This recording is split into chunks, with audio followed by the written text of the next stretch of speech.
again with you have 4 books, 3 books, Three. 3 books under her belt, and a reputation for writing stories that capture the power, passion, and depth of Black love.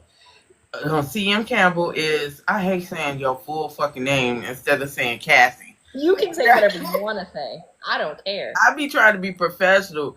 Cassie is quickly carving out her own lane from the reader's seat to the pen, to the author's pen.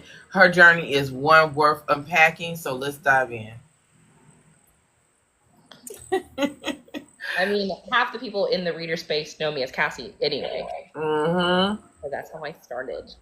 Yeah, so that's a good thing to start off with. You started off as a reader before becoming an author. Why step out of the reader space and into the authorship?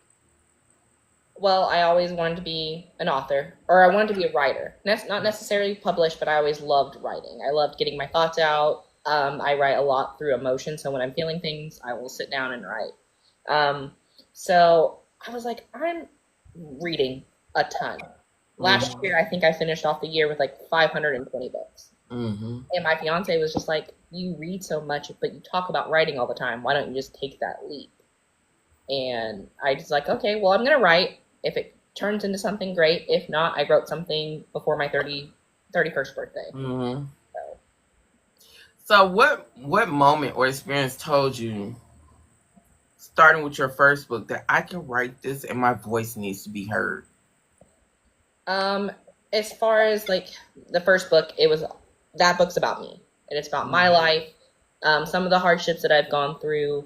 So there's a lot of women who are single moms who Mm-hmm. had ain't shit partners that left, wasn't, or they weren't accountable, and then leaving and becoming your own person and finding your own 2 feet, which is so hard because um, I've always been, I don't want to say dependent, but my partners have always made more money than I have. Mm-hmm. I left, I lost more than half of an income. Mm-hmm. So I was like, this is for the people who, or the women, I guess men can um, agree with it as well, that you are a whole person. Mm-hmm. No matter what financially you're going through, emotionally you're going through, and you can succeed after leaving a failed relationship, and that you are lovable still. Because I won't mention the family member who it is. I had a family member when I had Maya told me that I would be lucky to find any person who would want me because I was a single mom, Oh. and that I should just take whatever is given to me, whoever approached me, because I would not find anything better than what was coming my way. Oh. What the hell?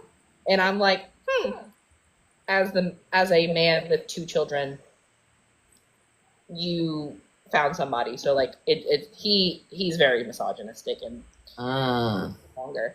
But you were still loved. Like you were lovable, you have so much to offer still, no matter what age you are. So Yeah. that's So why I wrote that book.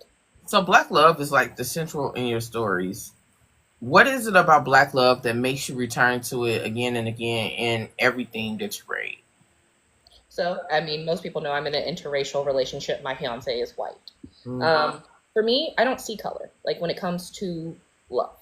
Um, but when it comes to voices in the book space, Mm. Black love isn't always talked about, Mm. shown in a healthy, progressive way when it comes from other people. Mm. So I wanted to show that you can find an amazing man, Yeah. and there's amazing Black men, and I wanted to make sure that that voice is seen, that's heard. There's an emotionally intelligent Black men out there, because it's not all people who Are dumb as shit. dumb as shit. Like there are so many emotionally intelligent men out there, and that you deserve to find an emotionally intelligent man. That's why I got my big baby. Mm. That's why I got my man. That's why I always write about emotionally intelligent men, because for the last 5 years, that's all I've known is Mm. someone who knows how to communicate, knows how to tell me what's going on, what we need to move, and stuff like that. So I don't know how to write these ain't shit men anymore, other than a quick, brief moment. Okay. So how do you think you're writing the 3 books in is shaping up in terms of style and confidence and storytelling for you? Because I read that last one. You did the nasty. You did that. You did that little nasty. I feel like as far as my first one, it was more of a I need to I need to get these emotions out. I need to write. Mm. But now I'm looking more at as a under a telescope or Ooh. a microscope. Like, what am I missing? What can be improved? How can I better from the first one, from the second one? Because when I wrote Colliding, it was 170 pages, and I moved really, really quickly. And then I listened to the readers. They were like, "Hey, you can slow it down. You can add a little bit more." So, in my rhythm is almost 300 pages. Mm. And so I was like, okay, well, I really need to build who these people are. You can say that they're in love, but if the readers aren't feeling it, they're not going to love it. They're not going to be there. So I can be like, oh, yeah, he saw her across the room. He said that was it. Let's wrap it up. Yeah. Even in the love, you still have to show on page the connection and the growth. So I'm trying to do that more. So I'm a little bit harder on myself nowadays. And I want to make sure that everything I want to put in these books is there. I felt that. Your latest book is an erotica, a bold and exciting move. Why did you decide to dive into erotica now? And can you tell us about the project? Could you tell us about this sex and mother? So if you know me, I love a good little hunching scene.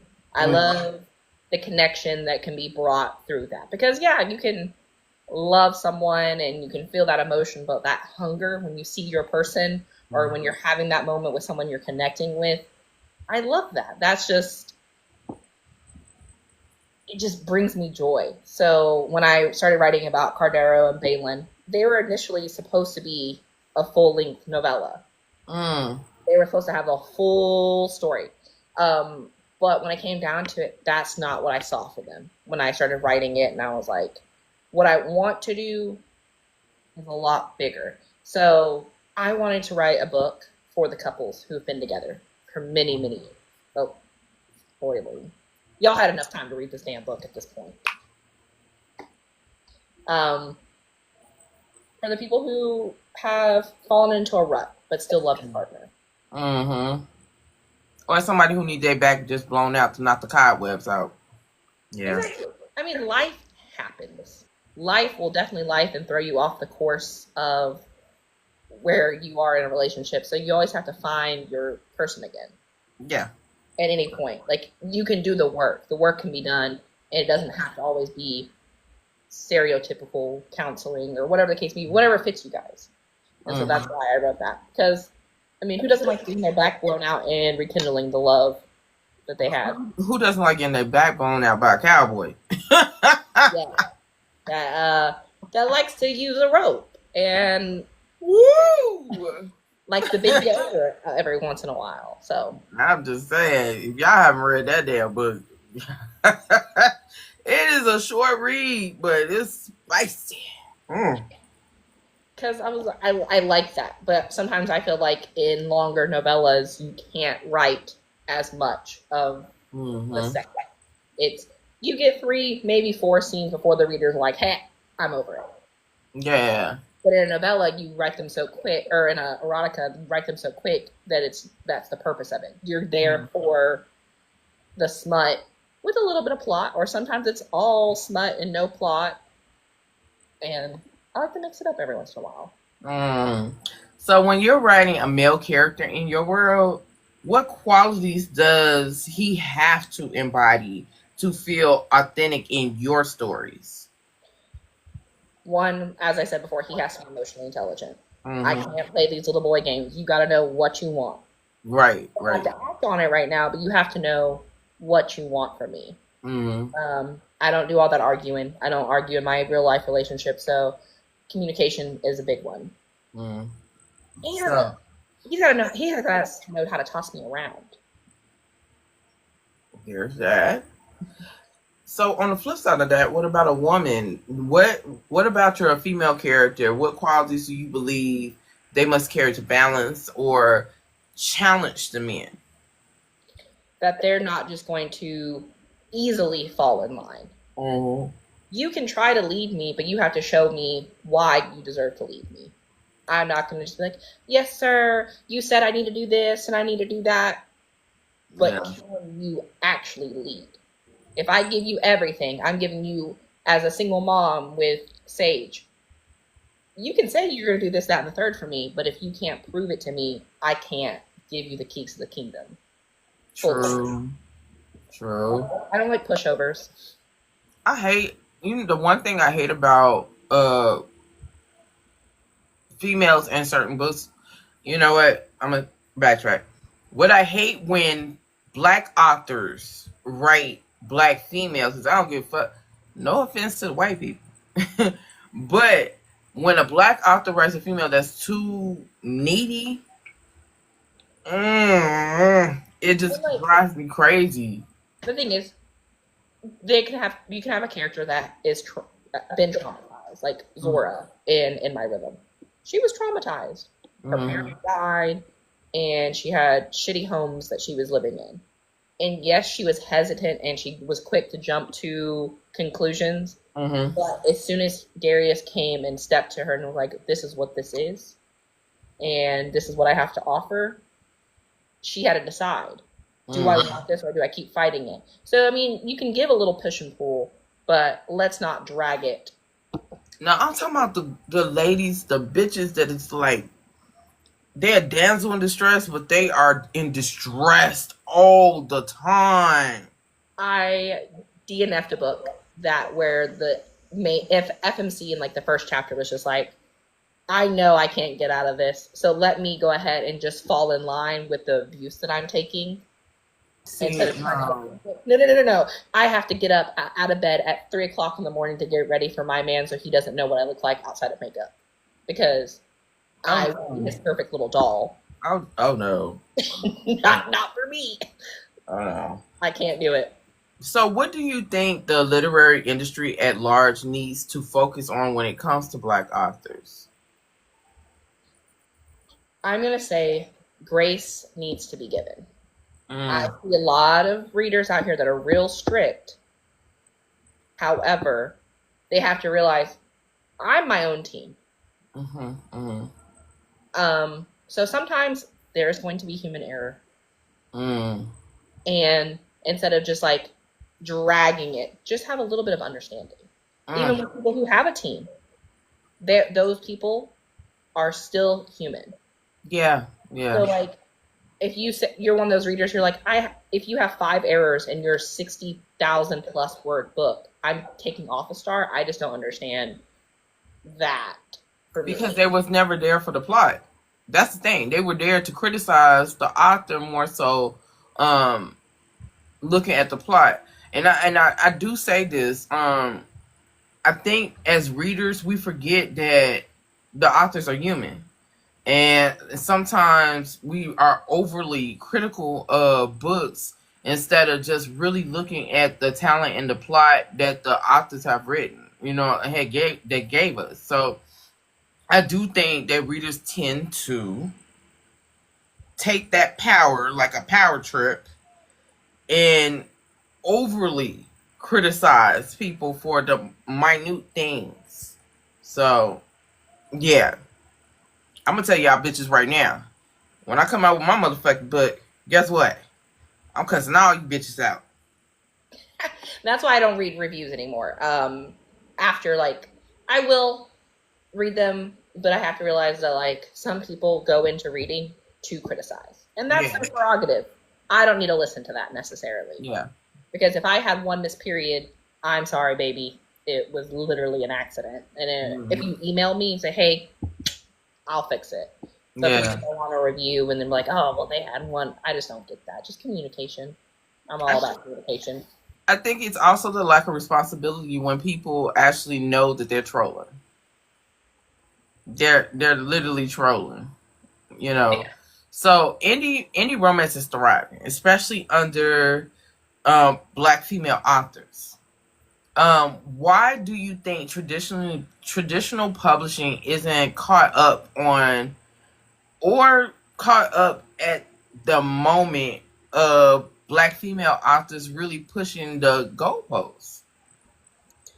I feel like when traditionally published or traditional publishers look at things, they look at the mass. Mm-hmm. What is going to make them successful? Mm-hmm. And as we've seen in other spaces, they can't or won't put their thinking caps on and realize that black romance is the exact same thing as white romance, just a tad bit different. It's the same tropes, it's the same hardships, just packaged a little different. And so they look at it. We can say they have more soul. Just Well, like you can't say, "Oh, well, I saw a content creator on here and was like, every black book that I've been picking up lately is that the parents were traumatizing the children." that's not true. You don't think that that happens on the other side too, though? Like, It'd be even worse on the other side. they selling them. They selling Right. them. It's 10 times worse on the other side. And I think of course, it goes back to like Nina or like the older writings where there weren't necessarily trigger warnings or stuff like that. But the thing is, at the end of the day, some people's reality is that they have traumatizing parents. Mm-hmm. And that's the whole point of books. Like for me, I don't want to read a book about a man who has a Nissan who's 5'9" and all that because I can go outside and read. I can find it. But I want to read about the guy who has the Porsche with the big house and all that. Like, so if you're looking for sunshine and rainbows, go write your own book about sunshine and rainbows because that's not everyone's reality. I think, and this goes back, because this is okay. I'm gonna say this from about authors, and I'm gonna say this about readers. Authors also sometimes feed into that bullshit and be like, "Oh, I'm gonna write what the readers want," and not their own stories. And then the readers come into the space like, "Oh, I'm trying to escape. I don't want to read this blah blah blah," but then turn around and be like, "Oh, this is not realistic, bitch. What the fuck? It's fiction." Well, it's like I saw someone talking about, they're like, "Oh, when it comes to spicy, y'all, that's a normal Thursday." But then when they go a little too on the other side, well, that's not realistic. So what do you want? Do you want the I'm getting my black back blown out every Thursday? Because your Thursday may not be someone's Thursday. Some people aren't getting their back blown out, so that is spicy to them. But if I'm sitting here locking her up in a dungeon and doing all kinds of wild shit, then that's too far. But who can say that's not realistic, though? It might be realistic to somebody. Exactly. But the thing is, like, I have had to learn there's no pleasing everyone. I'm not going to. Nor do I want to. I write for the readers who want to read what I write. And if they don't, there's other authors for them to go read what they write. Yeah. Sum it up to, because I'm not going to be everyone's cup of tea, and that's okay. You cannot please everyone. I swear to God. And I just, as a reader, I think that, like I said, we get so caught up in the stories that y'all write, and then when it's outside of anything that you've written before, we are about to just blow all the shit up. We about to flip all the tables over. But it's called growth and evolution. And I don't think a lot of readers are mature enough to handle that. They're stuck in their ways. They're like old ass women and men who fucking just stuck in their ways. I'm just saying. Do you feel the lack of diversity in traditional publishing still creates roadblocks for new voices like yourself, or do you see a shift happening? I do see some authors, but then again, they're going to black traditional publishing. I don't see a ton of what we write or what I write in other publishers. So I don't really see, like, I love the fact that we are making our own space for the traditionally published. But I want us on the other side too. Because I don't want to just be like, okay, I'm only number one in the black romance space. I don't want that for any author. Because that we've hit the ceiling at that point. Yeah. And I want all of us to go blow past that ceiling because Jacquel, there are so many amazing authors out there that if they were given the correct chance would blow the mind of readers. But unfortunately, and that I feel like that's like a road that both sides need to come together and try to like merge on, because if they're not willing to hear it, we're gonna have to put it in their face a little more than we already are. And I have been seeing lately where there have been white readers who are coming over and they're like, oh, this is what y'all got over here. Let's continue to talk about it. Yeah. I think, and this is why I pivoted with the podcast, because I wanted to, well, you have to be an ally at least, when I interview, but I wanted to bring in white authors or authors that were non-black to the podcast for the simple fact that I want them to hear things from a black perspective, and then take with that and put that into how they carry themselves in the literary world and reach back. I know Emily, she does that hardcore. Actually, she did something recently for one of the black businesses that's on here, and she introduced them to traditional publishing authors to help their business, but she reaches back. So I think it's important to have a dialogue. I do not think it's important to kiss somebody's ass. No, not at all. There's a difference. Like, to have a dialogue is great. Have them, talk to them, get into those spaces, but to kiss their ass to get in these spaces, no, absolutely fucking not. Don't be a hearer. Don't do it to yourself. Don't be the crunchy head wig chick and crying over Harry Potter. Don't do that. Don't do that. No, let's not pander. Like, let's be authentically ourselves. And if we get in the door, great. But I don't want to have to be like, I don't want to not be myself to get into those spaces and have to change who I have become. And I've fought so hard to become who I am at 30. Yeah. Go back. I can't. Yeah. Boy, we too grown for all that shit. So let's talk about Amazon. Amazon has recently cut down author payments again. Yeah. Do you think this is discouraging authors, or is it pushing them towards creating their own websites and building a direct-to-reader relationship? I will say for myself, I prefer to buy and sell directly from my website. That's why anytime I'm making any payments on that, I'm just putting that into buying more books so I have them on hand so I can send them out sooner. Amazon likes to play with sending out books as well. It is pushing us to go into our own separate realm, doing web exclusives, which I hate because I want there to be accessibility to the readers. Yeah.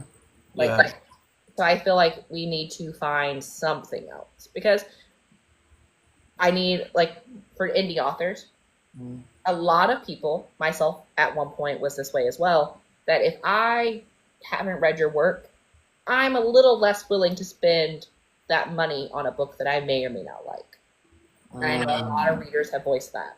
When it's your first book, you're expecting people to pay $5 for something they've never read. They don't know you. So I feel like Amazon is great in the sense of initially getting your work out there.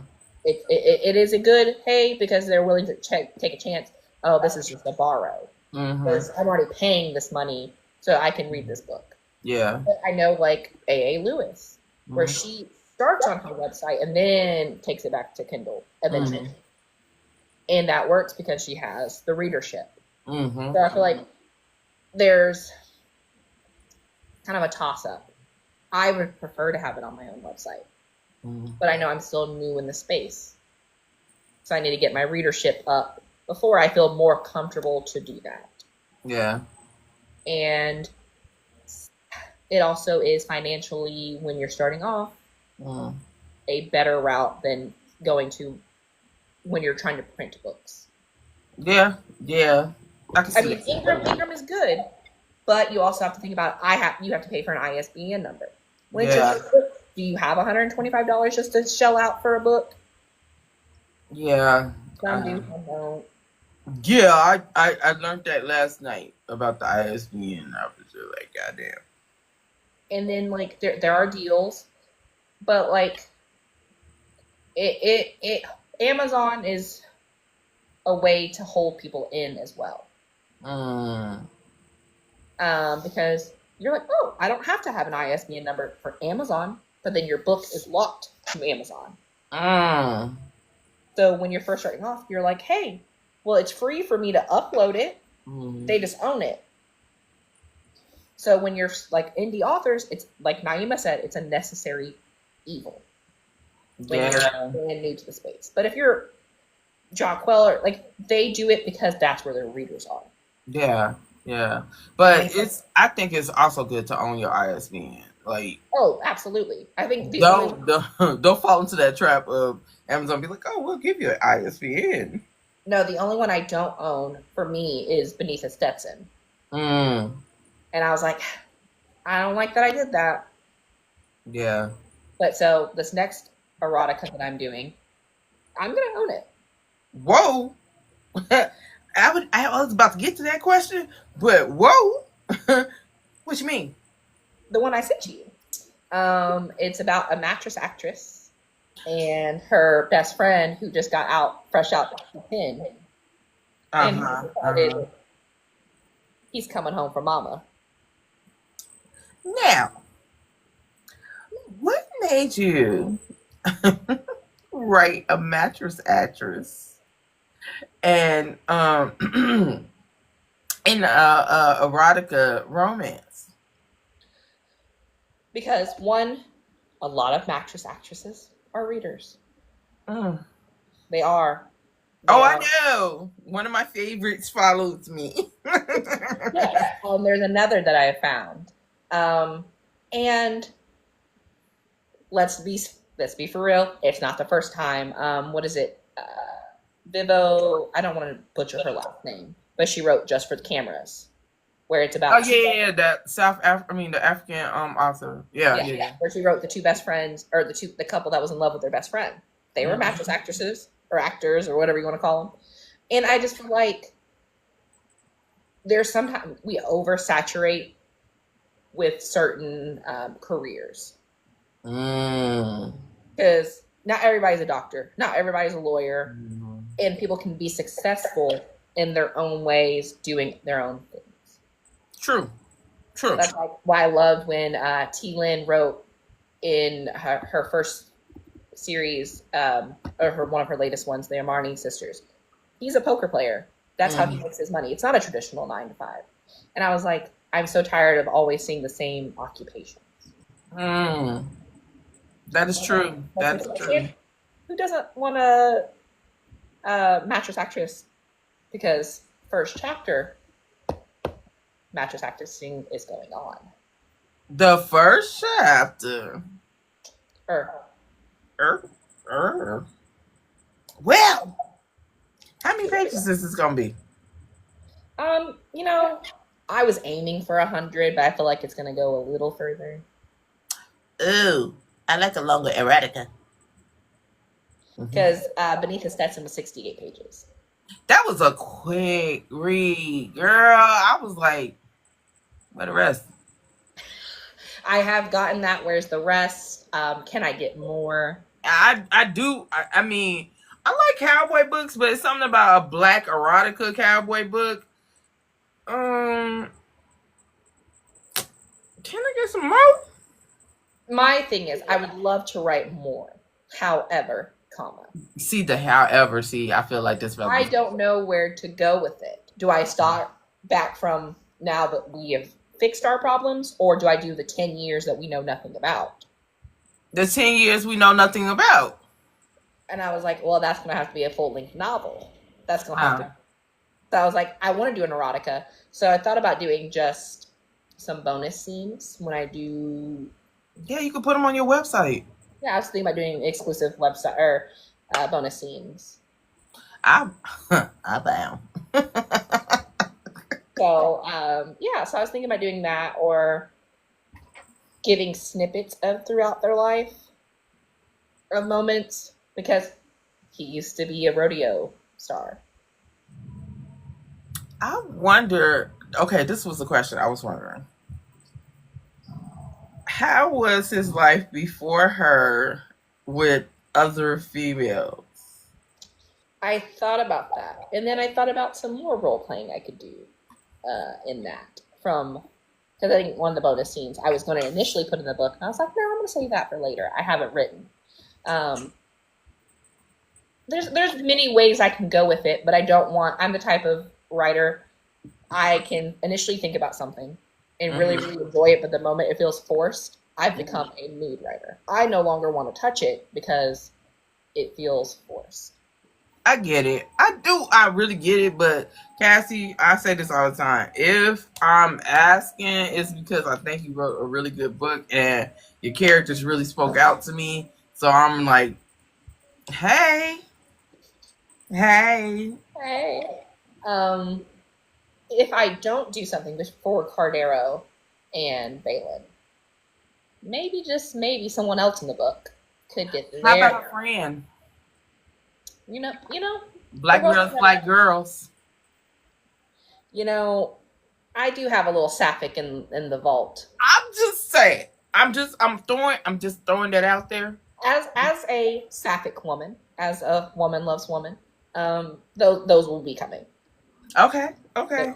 They're, I'm just throwing it out there. And there's also some sword crossing coming up soon. So Oh. Oh. yes, because I have temporarily paused Bound and Bayou Heat, but they're gonna be crossing swords. Yeah, see, I can't say. I love the way you write sex scenes. Them motherfuckers be graphic, they be delicious, and they be nasty. And I appreciate that wholeheartedly. It was to the point where my fiance's family is white, and his grandma is 82 years old. He has been reading my books like nobody's business. And she was like, I will say, she's like, I'm not used to sex scenes in books. However, it was beautifully written, and she loves Darius. She said, all y'all gonna have to fight her for Darius. Oh well, not me, mom. What the fuck?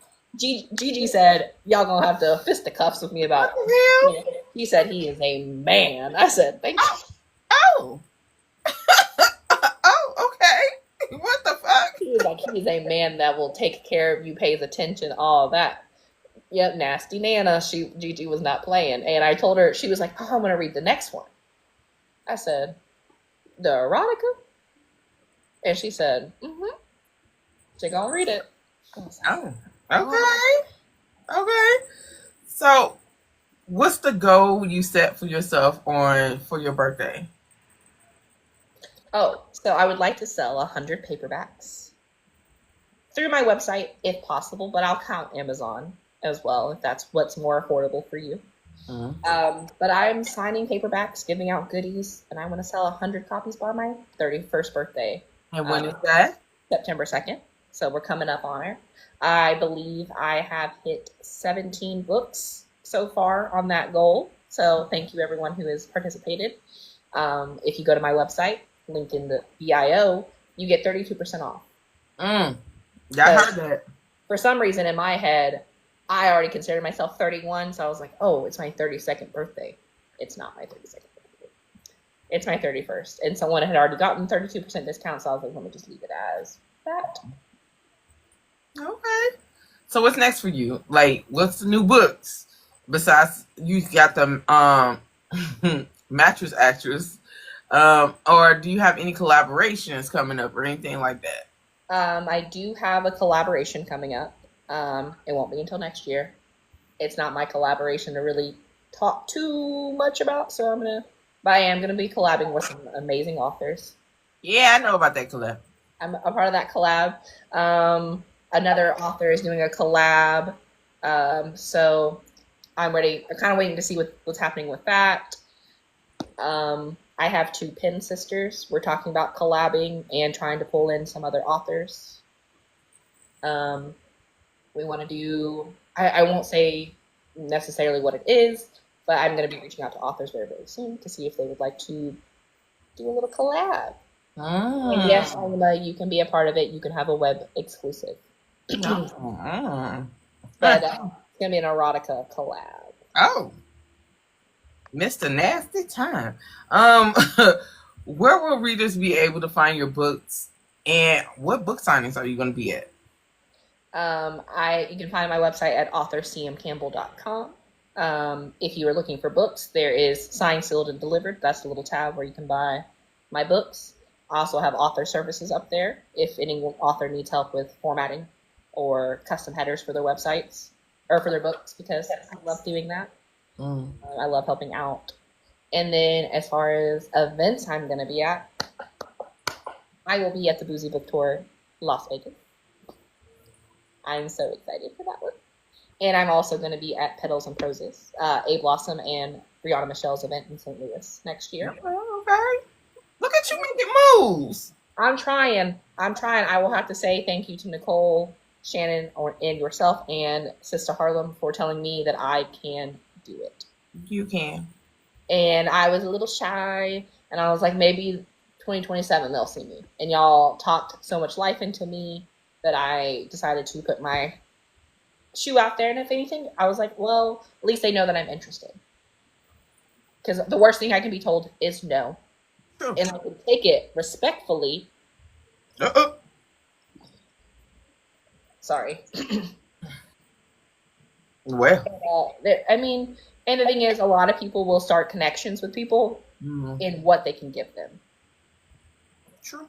And I never want to be handed something because I'm friendly or friends with someone. I want to have earned my position. Oh. That was not shade to anyone. I'm just saying that's just how I am. I don't want to be like, hey, we're cool, so let me give you this.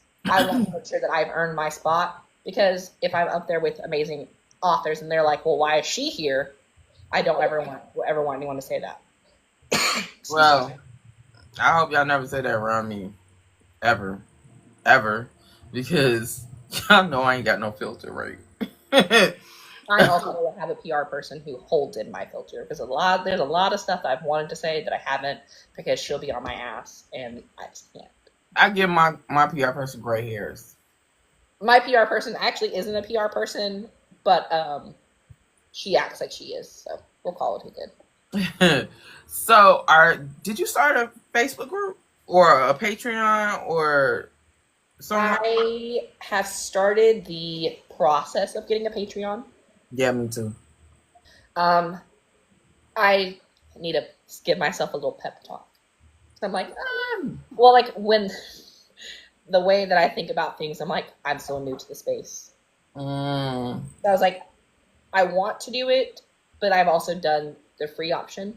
I've had a Discord, and there wasn't a lot of traction in it.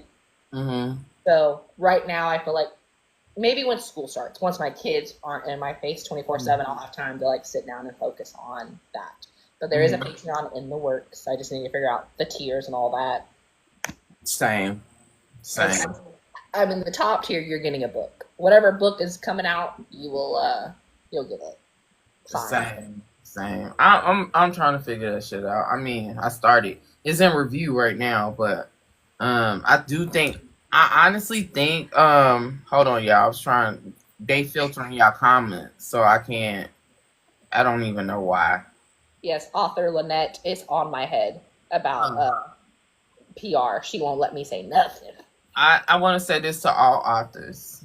Don't think you don't have a following, because you do. And I do think Patreon is a great way to the readers and the authors to come together. And it's a safe way to also help make money and also give readers a chance to see you write your story and them reading the chapters and giving you input directly. And you don't have to worry about your book getting put out into the world, because of course, there's a confidentiality when it comes to Patreon. Yeah. So they can't, ain't no pirating with that shit. You know, I won't say the author because I'm not bringing up drama, but there was an author who was going off in her Patreon, and people were screenshotting it and sending it out. So, I mean, it's shit like that, yeah.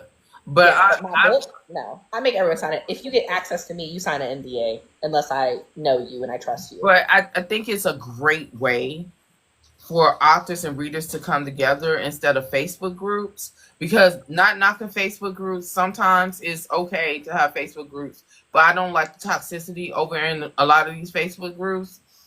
When people are on Patreon, those are literally, they're paying. They're paying to see you. So they're your hardcore readers. So you and those readers have a good conversation. And you can go and do like a podcast video and talk to them. You can write chapter by chapter by chapter, and they can give you input through, the Patreon or whatever. Yeah. You can upload not safe for work graphics without nobody saying anything. So I've been seeing them, and y'all, they are massive. I'm in Erica Alexander's Patreon. I'm in Natavia's and Kenya Wrights and Kenya Gory Bells, and I can tell you right now, them brats. I think with this new little erotica, I'm gonna do it. I'm gonna put a Patreon and put it out there and see what it is, because I want feedback, but I want feedback that is actual genuine. Yeah. People who, like, if I ask like my friends, they'll be a little bit nicer. No, I want you to be like, hey, this don't sound right. Wait, the friends be nicer? Some of them, I feel like they can be at times. Shit, I must be hanging around the wrong friends, because mine fucking tell me what the fuck it is. I have learned who's like, okay, but some, like myself, I'm just a reader. I am a dumb reader sometimes. So sometimes when friends are like that, I have to realize, hey, they're dumb readers too. They're just here for a good time. They're not over analytical. I need to find a good mix of like, are you here for a good time, or are you here to critique? I have one homegirl, she critiques everything, and I'm happy for it. I think the one thing I've learned, and before I get to the next question, the one thing I've learned from like someone like Kenya Wright, who's been in the game for a long ass time, she has a Patreon of over 3,000 subscribers, and a majority of them are on her top tier, and that's $20. And she literally writes her books with them before we even see them. Every book she has written, she's written on that Patreon, and she's getting feedback all at the same time, and then she's correcting as she's going. And then we get to see the finished project that is immaculate. But it all came from the readers being on her Patreon, telling her, this is okay, you might want to make this longer, you might want to take this out. So that's why I said a lot of new authors and some seasoned authors need to get their own Patreon so that they can have that. Because it's like having your own beta reader team. Yeah. Oh, that. And if you beta read, please, please, please, as an author, I'm telling you, say what you have to say. I have had beta readers who are like, I've been nervous. Don't be nervous. If it is terrible, if it's bad, it can be improved. Please say something, because if I get it from the ARC readers and they're like, well, that didn't make sense, because that's not what ARC readers are for. At least I don't expect that of my ARC readers. I want to fix it before it gets to them. Yeah. But please tell me. I had a girl, she said, the readers may not like this. And I said, you know what? You're right. I didn't see it from that point, because I'm just writing. I'm just bebopping along. I'm not analyzing it from a different point of view. And I said, thank you. Yeah. I was nervous to say it. And I said, don't ever be nervous to tell me anything. So what advice would you give new authors, and especially Black authors, looking to step into romance and into indie publishing? Community. Find people who write similarly to you, or what you kind of want to write, and ask them something. Ask any advice that they have, because when I started off, I've had quite a few authors offer me advice. I've asked authors who were published or who were with publishers, who without publishers, trying to decide where I wanted to go, and I found what works best for me. And a lot of people want to help. Like, I am happy to help. My DMs are always open. Like, I was talking to Rashad the other day, and I was talking about formatting. And I was like, well, there's different levels of like formatting programs. And I was like, well, let me give you, and I'm always going to say, not everyone can afford Vellum. That's $250. Some can't afford Atticus. That's $150. And then there's the free options. And then some people also can't afford, like I charge $25 for basic formatting. Some people can't even afford that. I'm not, I mean, some people are just trying to get their leg up and they already have all their extra bills, but they want to write. Let me stop pocket watching people. Continue. Hey, Continue. I'm fortunate enough that if I have a partner who provides everything for us, but if I was just me prior to him, I'd be like, here's me in Word trying to figure it out. Naima, I was just saying, I'm gonna mind my motherfucking business and drink my coffee. I'm always going to give you options when it comes to things like Readsy. It's free. You can format. It's not the best formatting, but it's formatting. The Atticus is great. I don't like all the formatting options on that one either. I use Vellum, but I also have a MacBook. You can't use Vellum unless you have a MacBook.